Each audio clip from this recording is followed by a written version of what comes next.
अब हम लोग सीखेंगे कि वेव क्या है ये, right. So what is wave? Wave is a kind of disturbance which propagate from one point two another point without actual propagation of particles of the medium.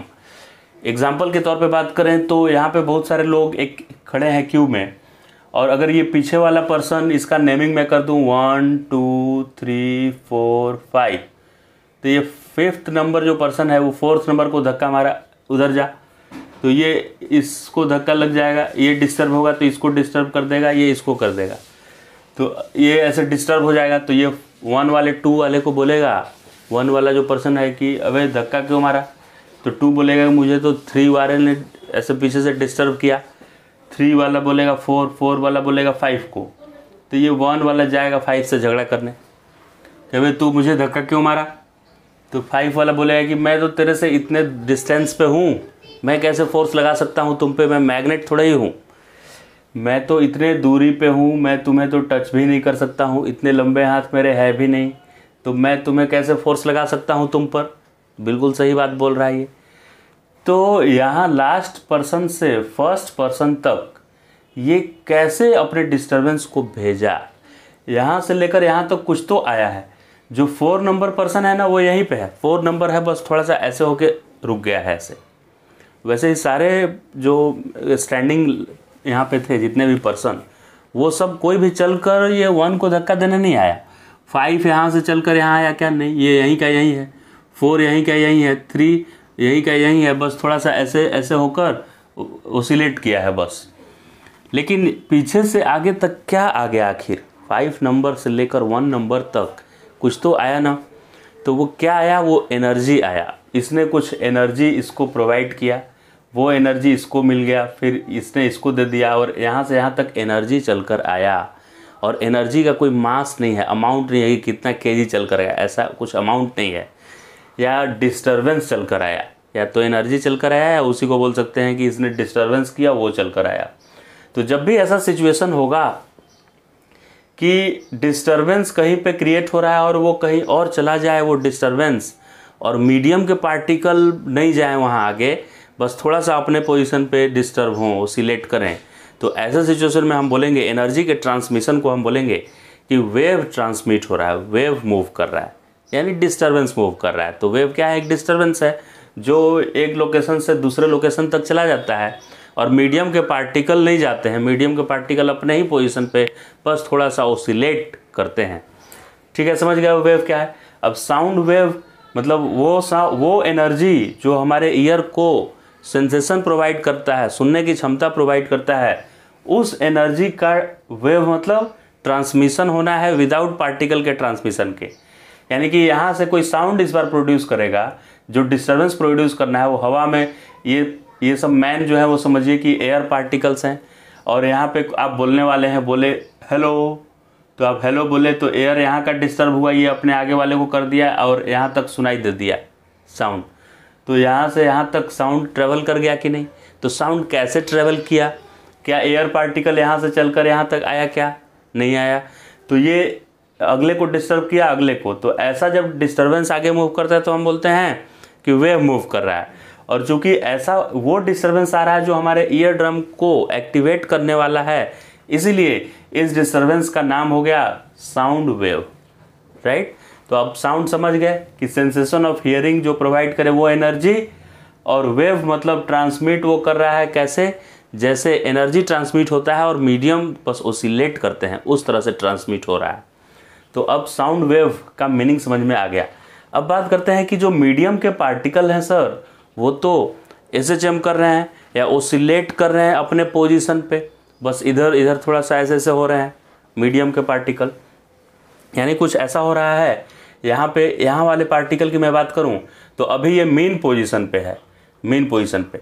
यहाँ वाले पार्टिकल की बात करूँ तो ये अपने एक्सट्रीम पे है, राइट। तो ये फिर कुछ देर के बाद ये कहाँ जाएगा? पार्टिकल कहाँ जाएगा? ये वेव मान लीजिए आगे बढ़ रहा है, तो ये पार्टिकल अभी नीचे आएगा। जैसे जैसे ये वेव आगे बढ़ेगा, क्योंकि इसके नीचे ऐसे है ना, ऐसे, तो ये आगे बढ़ेगा वेव, तो इधर वाला पोजीशन यहाँ आ जाएगा। यानी मैं बोल सकता हूँ ये पार्टिकल नीचे जाएगा, तो ये ऐसे करेगा, यहाँ का पार्टिकल नीचे, फिर मेन, फिर ऊपर, फिर मेन, फिर नीचे। माने यहाँ का पार्टिकल यहीं पे ऐसे ओसिलेट करेगा ऐसे ऐसे, राइट। फिर यहाँ का पार्टिकल यहीं पे ओसिलेट करेगा, जहाँ का पार्टिकल जो है ना वो वहीं पे ओसिलेट करते रहेगा अपने ही मीन पोजीशन पे। इसको भी मौका मिलेगा मैक्सिमम डिस्प्लेसमेंट करने का, मतलब एम्पलीट्यूड तक जाने का, सबको मिलेगा मौका एम्पलीट्यूड तक जाने का। फिर एक बात ये सोच सकते हैं स्टूडेंट कि सर ये तो लॉन्गिट्यूडनल वेव है, तो इसमें वेव जिधर जा रहा है वेव जिधर को जा रहा है, मीडियम पार्टिकल उधर ही ओसिलेट कर रहे हैं। लेकिन इसको रिप्रेजेंट करना हमारे लिए मुश्किल होगा, क्योंकि वेव एक्स में जा रहा है और पार्टिकल भी एक्स डायरेक्शन में हम दिखाएंगे, तो पार्टिकल के ओसिलेशन को दिखाने में एक ही एक्सिस पे दो वेरिएबल कैसे दिखा पाएंगे, दो एक्सिस लेना पड़ेगा मुझे एक्सिस, तो इसीलिए वाई एक्सिस में ले लिया हूँ। रियलिटी में क्या हो रहा है कि पार्टिकल भी एक्स ही डायरेक्शन में ऐसे से ओसिलेट कर रहा है और ये वाला वेव भी, डिस्टर्बेंस भी एक ही एक्स डायरेक्शन में ही जा रहा है।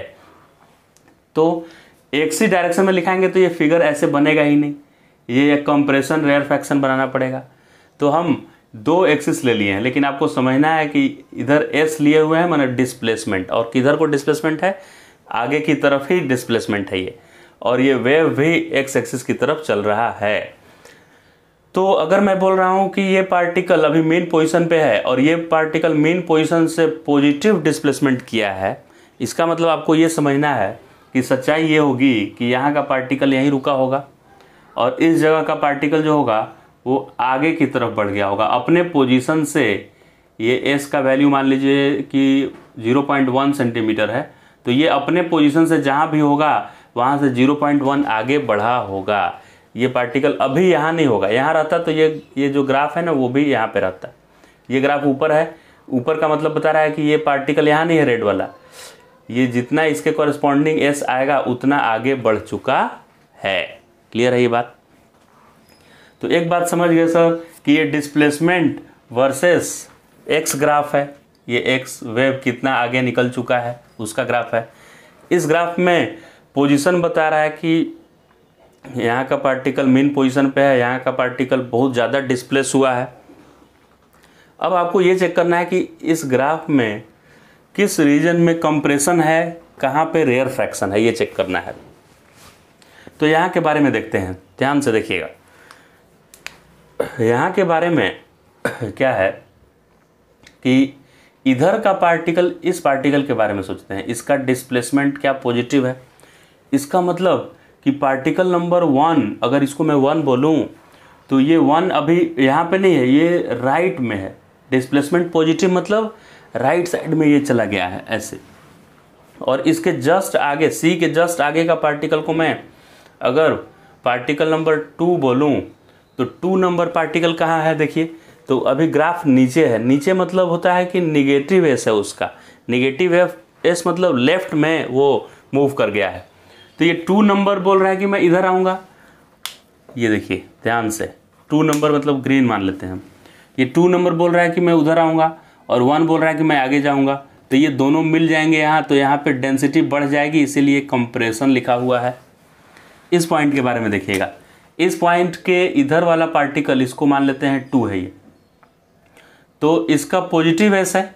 यहाँ वाले जो पार्टिकल है उसका एस क्या है, पॉजिटिव। पॉजिटिव मतलब ये इधर गया होगा, पॉजिटिव मतलब राइट में उसका डिस्प्लेसमेंट हुआ होगा ना। और यहाँ पार्टिकल, इसको मैं 1 बोलूँ तो इसका निगेटिव है, मैंने ये लेफ्ट में भाग गया होगा यहाँ का पार्टिकल। तो अभी देखेंगे इसको, तो इस आर रीजन के आसपास के पार्टिकल क्या है, इसके लेफ्ट वाले बोल रहे हैं कि मैं उधर भागूंगा, आर के जस्ट राइट वाले पार्टिकल आगे भाग गए हैं, तो यहाँ पे क्या पार्टिकल की कमी हो गई है, इसीलिए यहाँ क्या लिखा हुआ है, रेयर फ्रैक्शन लिखा हुआ है, यानी यहाँ डेंसिटी कम है।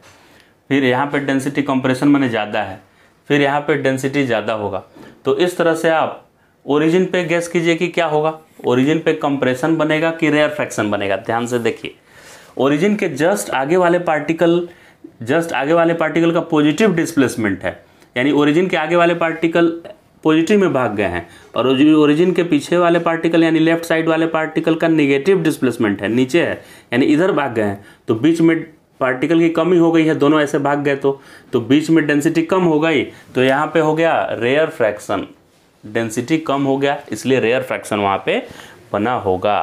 अब सर समझ गए ये कंप्रेशन रेयर फ्रैक्शन का बात। अगर स्लोप की बात करें तो यहाँ पे देखिए स्लोप कंपेयर करना होगा, तो एस एक्स है तो स्लोप मतलब D S by D x, तो यहाँ पे स्लोप क्या है 0, टॉप मोस्ट पोजिशन पे इस ग्राफ पे 0 है स्लोप। इधर देखिए पॉजिटिव स्लोप है, और जहाँ पे कंप्रेशन है वहाँ पे निगेटिव स्लोप है। निगेटिव मतलब ये इधर से ऑब्ट्यूस एंगल जब बनता है 90 डिग्री से बड़ा एंगल, तो उस समय स्लोप यानी tan की वैल्यू निगेटिव आती है सेकेंड क्वाड्रेंट में। तो यहाँ पे निगेटिव है और यहाँ पे स्लोप पॉजिटिव है और यहाँ का स्लोप 0 है। समझ गए? अभी पोजीशन या डिस्प्लेसमेंट और पोजीशन ग्राफ से आपको प्रेशर में वेरिएशन का ग्राफ बनाना पड़ता है कि x बढ़ने के साथ प्रेशर कैसे चेंज हो रहा है। ध्यान से देखेंगे, यहाँ ओरिजिन था तो यहाँ का प्रेशर क्या हुआ था, आपने यहाँ लिखा है sir rare fraction. Rare fraction माने यहाँ का प्रेशर कम हो गया है। तो डेल्टा पी का मतलब होता है कि एटमॉस्फेरिक प्रेशर से प्रेशर बढ़ा है कि कम हुआ, चेंज इन प्रेशर है वो। तो अगर चेंज इन प्रेशर पॉजिटिव होगा इसका मतलब होगा कि फाइनल प्रेशर बढ़ गया है एटमॉस्फेरिक से, या नॉर्मल प्रेशर उससे बढ़ गया है। और डेल्टा पी निगेटिव होने का मतलब होगा कि final pressure is less than initial pressure. तो इस पॉइंट पे चूंकि रेयर फ्रैक्शन है यानी मॉलिक्यूल भाग गए हैं एक दूसरे से दूर, तो इसलिए इस पॉइंट को मैं लिखूंगा कि यहाँ पे प्रेशर में कमी आ गई है, तो फाइनल प्रेशर कम हो गया इनिशियल से, तो निगेटिव आएगा चेंज इन प्रेशर। तो चेंज इन प्रेशर देखिए निगेटिव एक्सट्रीम से मैंने स्टार्ट किया हूँ, निगेटिव से यहाँ से, राइट। अब बात करते हैं हम लोग कहाँ का बात करें सर, यहाँ का बात करते हैं टॉप मोस्ट पोजीशन का। टॉप मोस्ट पोजीशन पे क्या होगा ध्यान से देखिएगा, ये मेन पॉइंट है top most position. Top most position के जस्ट आगे वाले पार्टिकल दाएं भाग गए हैं राइट साइड में, और जस्ट पीछे वाले पार्टिकल भी दाएं भागे हैं, यानी यहाँ पे प्रेशर में कोई कमी नहीं आई होगी, क्योंकि मान लीजिए यहाँ के 4 मॉलिक्यूल आगे भागे तो पीछे से 4 मॉलिक्यूल यहाँ आ भी गए, तो यहाँ नॉर्मल प्रेशर ही रहेगा, जितना एटमॉस्फेरिक था उतना ही रहेगा। यहाँ ना तो मॉलिक्यूल की कमी हुई न मॉलिक्यूल बढ़े, यहाँ के कुछ मॉलिक्यूल आगे गए तो पीछे से भी यहाँ आ गए, तो यहाँ का प्रेशर यानी यहाँ का प्रेशर पहले जैसा ही रहेगा, यानी चेंज नहीं होगा, एटमॉस्फेरिक ही रहेगा। तो यहाँ का चेंज इन प्रेशर 0 हो गया। तो ग्राफ भी देखिए इसके कॉरेस्पॉन्डिंग 0 है ग्राफ। इसके सामने जो ग्राफ बनाया गया है वो ये वाला पॉइंट है, ये वाला पॉइंट। यहाँ चेंज इन प्रेशर क्या है 0 है, यानी इससे y ना तो पॉजिटिव चेंज आया है ना निगेटिव चेंज आया है। फिर यहाँ पे बात कर ले कंप्रेशन है सर। यहाँ पे कंप्रेशन माने बहुत सारे मॉलिक्यूल जमा हो गए होंगे तो प्रेशर बढ़ गया होगा। तो प्रेशर देखिए डेल्टा पी पॉजिटिव होगा चेंज इन प्रेशर, क्योंकि प्रेशर बढ़ गया है, तो डेल्टा पी इसके कॉरेस्पॉन्डिंग पॉजिटिव आया है। सिमिलरली आप आगे के यहाँ रेयर फ्रैक्शन बना है, तो रेयर फ्रैक्शन का आप देख सकते हैं, रेयर फ्रैक्शन मतलब डेंसिटी कम हो गई है, तो कम हो गई है तो चेंज इन प्रेशर निगेटिव होगा। तो देखिए ये ग्राफ नीचे ड्रॉ किया हुआ है, निगेटिव आया है। तो ये तो एनालिसिस के थ्रू हम चेक कर लिए कि कहाँ पे पॉजिटिव होगा और कहाँ पे निगेटिव होगा डेल्टा पी। और अगर आपको एस और पी ग्राफ दिया हुआ है डिस्प्लेसमेंट एक्स ग्राफ, तो आप उससे change in pressure versus x graph बना सकते हैं, या change in pressure versus x graph दिया है तो उससे आप डिस्प्लेसमेंट वर्सेस पोजीशन ग्राफ भी ड्रॉ कर सकते हैं। ये दोनों ग्राफ में से एक ग्राफ रहेगा और दूसरा ड्रॉ करना होगा। अब इसी चीज़ का, इसी ग्राफ को हम इक्वेशन के फॉर्म में समझेंगे कि अगर SHM करता हुआ पार्टिकल का इक्वेशन अगर गिवन है तो उस इक्वेशन से कैसे डिराइव करेंगे प्रेशर में वेरिएशन पोजीशन के साथ। पोजीशन के साथ मतलब यहाँ से 1 मीटर दूर वाले पार्टिकल का कितना प्रेशर है, यहाँ से 2 मीटर दूर वाले पार्टिकल का कितना प्रेशर है किसी पर्टिकुलर टाइम t पर, ये सब चीज़ अभी सीखेंगे। तो ग्राफ से मुझे उम्मीद है कि आप आराम से कर लेंगे। एक ग्राफ दिया रहेगा तो दूसरा ड्रॉ आप आराम से कर सकते हैं।